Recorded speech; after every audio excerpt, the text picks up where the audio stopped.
अन्नपूर्णा की आवश्यकता हम सभी को होती है और माँ अन्नपूर्णा हमेशा हमारे घर की रसोई में विराजमान रहती है। तो रसोई में क्या न होने दें, क्या करें, कुछ चीजें मैं आपको बताता हूं। समस्त गृहिणियों को जो सुन रही हैं, नहीं सुन रही हैं तो आगे जाके ये लोग वीडियो बना देंगे, उसका फिर आगे आप तक पहुंचा देंगे, आप शेयर कर दीजिएगा।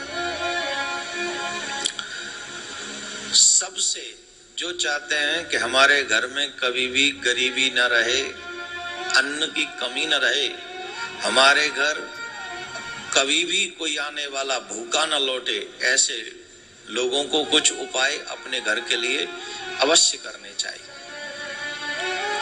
और ये सारी व्यवस्था रसोई की है, तो इसलिए माताओं की अहम भूमिका इसमें हो जाती है।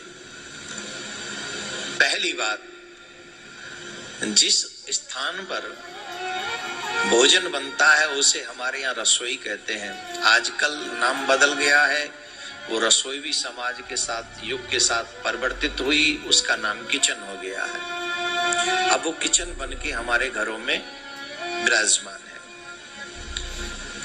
किचन हो या रसोई, विशेष इस बात का ध्यान देना है कि आपकी रसोई गंदी नहीं होनी चाहिए। जो रसोई, जो किचन गंदी होती है, वहां मां अन्नपूर्णा वास नहीं करती है। आप भी गंदे कमरे में तो नहीं रहना पसंद करेंगे, तो वो तो देवी देवता है।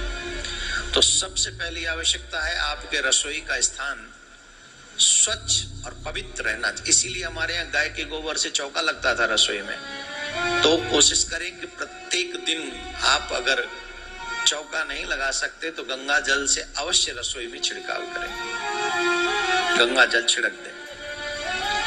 पहली बात, आपकी रसोई पवित्र होनी चाहिए, साफ होनी चाहिए।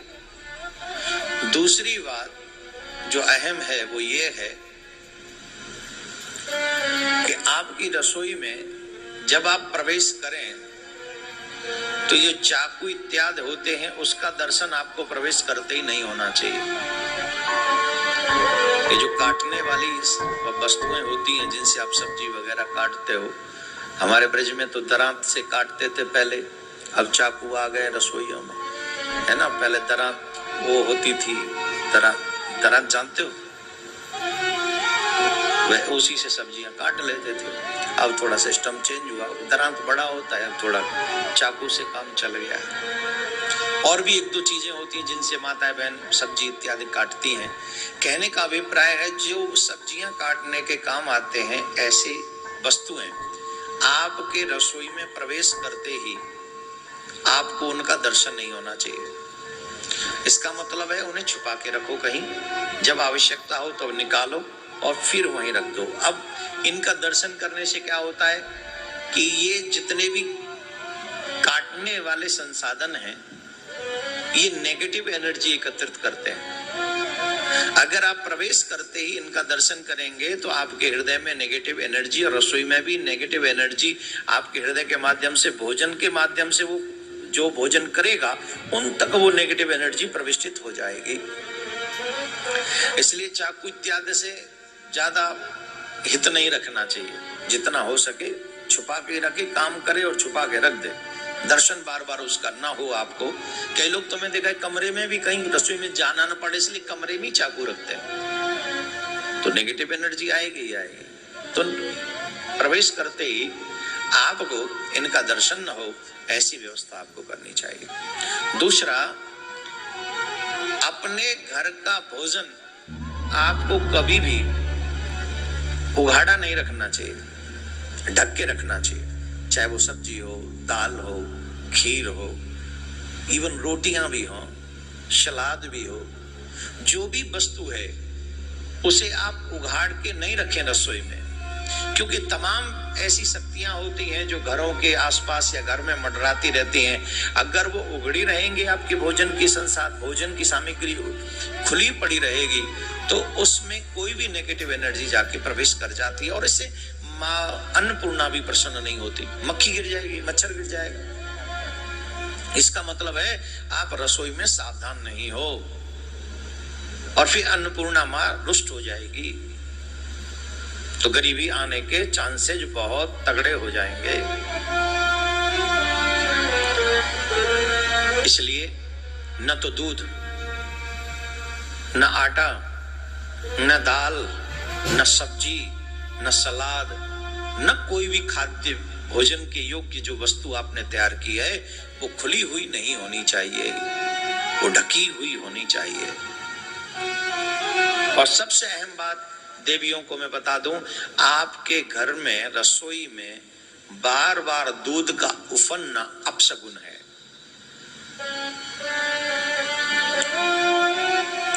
आपके घर में बार बार दूध नहीं उफनना चाहिए।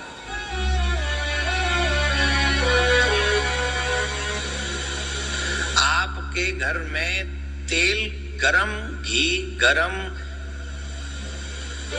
आपके हाथों को नहीं जलाना चाहिए। कई बार होता है ना कि तेल की एक बूंद गरम कर रहे थे किसी लिए, पकौड़ी के लिए, पूड़ी के लिए घी तैयार कर रहे थे, उठ के आ गया और वो आपके हाथ में छाला डाल गया। ऐसे बार बार नहीं होना चाहिए। अगर ऐसा है बार बार आपके हाथ जलते हैं, रस भोजन बनाते समय हाथ जलते हैं, अथवा बार बार दूध उफनता है, तो इस बात से एक चीज समझ लेनी चाहिए कि राहु, केतु और शनि ये तीनों ही रुष्ट हैं। तो इन्हें बचाने के लिए क्या करना चाहिए? इनसे बचने के लिए बोले एक काम अवश्य करना चाहिए, घर की पहली रोटी गाय के लिए और घर की आखिरी रोटी श्वान के लिए, मीन्स कुत्ते को खिलानी चाहिए। इससे राहु, केतु और शनि तीनों ही प्रसन्न हो जाते हैं। अगर बार बार दूध उफनता है तो इसका मतलब है वो रुष्ट है, राहु केतु। और वो क्या बोलते हैं, हाथ जल जाए आपका बार बार। कई माताएं बहन तो रोटी सेकते सेकते अपने हाथ जला लेती हैं। इससे भी पता लगता है कि राहु केतु की दशा ठीक नहीं चल रही। तेल गिरना, घी गिरना ये भी अपशगुन है। तो इसके लिए आपको चाहिए कि पहली रोटी गाय को दें और दूसरी जो आखिरी रोटी है वो श्वान को खिलाएं। तो इससे राहु केतु की स्थिति ठीक रहेगी। लेकिन सबसे ज्यादा महत्वपूर्ण है आप अपने रसोई को शुद्ध रखें, साफ रखें, पवित्र रखें। दूसरे, दूध गर्म करते समय ध्यान रखें कि दूध बार बार उफने ना आपके घर में। ये छोटी छोटी कुछ चीजें हैं, इनका ध्यान रखेंगे। रसोई में ही आपका